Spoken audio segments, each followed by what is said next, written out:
Hey guys, welcome back to the Backyard Collector channel. Today I'm going to be showing you the Buck 389 Canoe.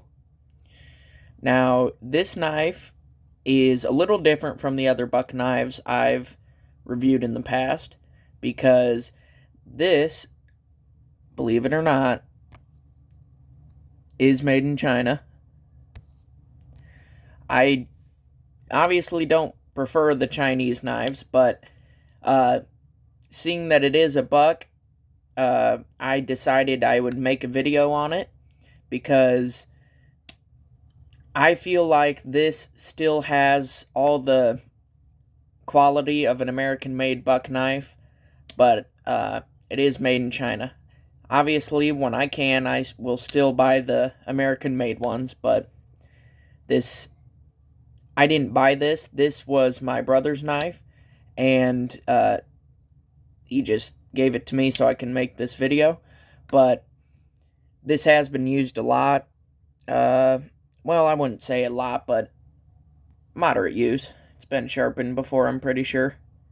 But you can see it needs a good straightening up. Anyway, so it is a Canoe, so it's a traditional type knife. Got your main, I would call that a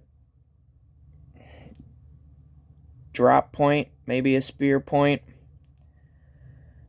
And then it's got the secondary pen blade, which I really like this, the size of this secondary blade.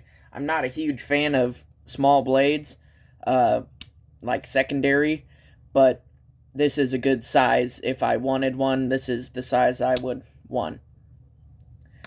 So let's take a closer look at the tang. The tang. Oh, come on. There we go.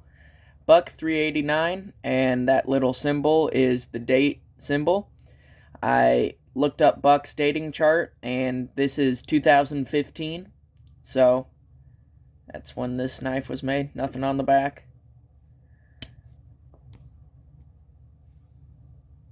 Here's the scales.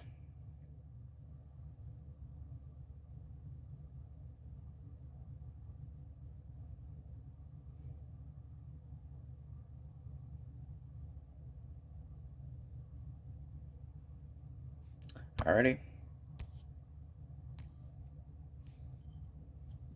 The thing I like about the Canoes, even though this is one of the only ones I've had before, I'm saying that because this isn't really mine, but the thing I like about the Canoes is they have the nail nick, but you don't need to use that. You can just